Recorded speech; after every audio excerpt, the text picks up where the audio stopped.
Hello everyone, welcome to profit भाई India's new video. So अभी दो आईपीओज़ की बहुत चर्चा हो रही है।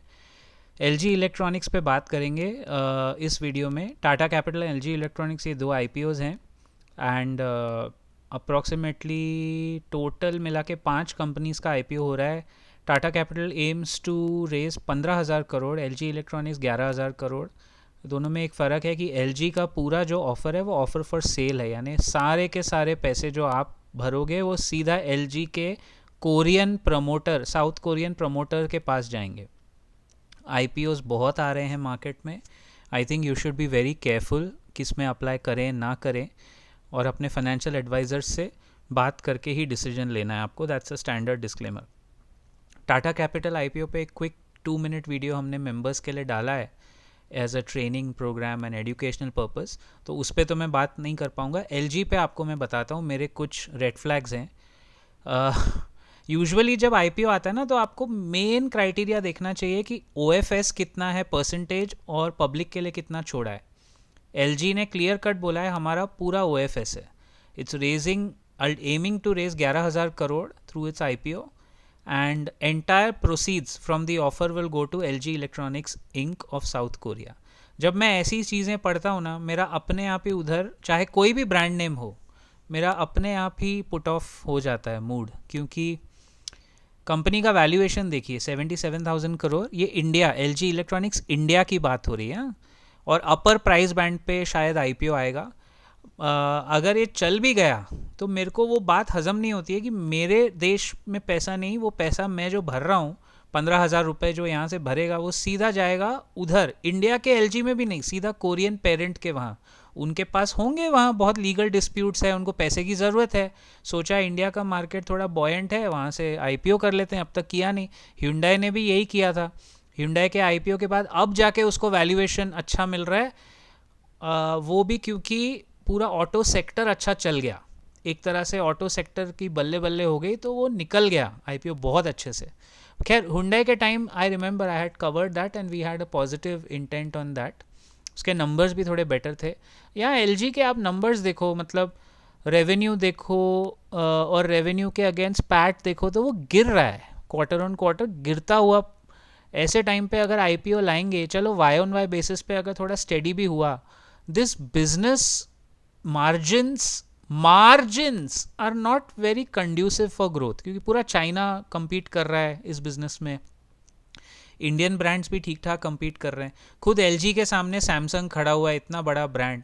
तो मेरे लिए जो प्रोज एंड कॉन्स, यानी स्ट्रेंथ्स एंड वीकनेस है, उसमें जो इनका सेकंड पॉइंट देखिए, स्ट्रेंथ में market leader position with number 1 ranking for 13 years. उससे कोई मतलब नहीं है अगर आपका प्रॉफिट आफ्टर टैक्स गिर रहा है क्वार्टर ऑन क्वार्टर, तो ये सब बड़ी बात करके ब्रांडिंग का जाबा पहना के कोई मतलब नहीं है। That's my personal view. Risk में जो मेरे को 3 बड़े ख़राब पॉइंट्स लगे जो मैंने मार्क किए हैं: heavy dependence on parent company LG electronics, यानी वो पैसा भी लेके जाएंगे और फिर हम उन पर डिपेंड भी करें कि बिजनेस सपोर्ट चाहिए। This is a very very very poor point.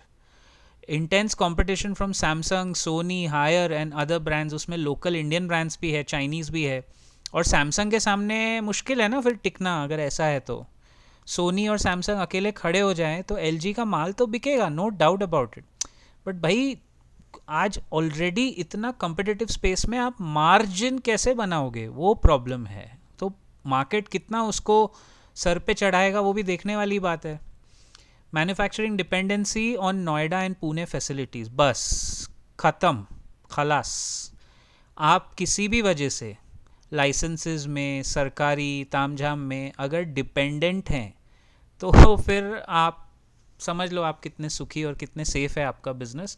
C, this is why I like IT, NBFC type of businesses, जहाँ गवर्नमेंट का जो इंटरफेरेंस है, एनबीएफसीज में आरबीआई का है, बट वो रेगुलेटरी है। और आईटी बिजनेस इंडिया में इसीलिए चल गया ना, क्योंकि सरकार कुछ इंटरफेयर उसमें कर नहीं पाई ज़्यादा। आप ये भी तो देखो 25-30 साल से, इसीलिए वो डाउन भी होता है। तो हमें पता है कि वो ज़रूरत है, इट्स अ रिक्वायरमेंट, तो वो बिज़नेस तो चाहिए पब्लिक को।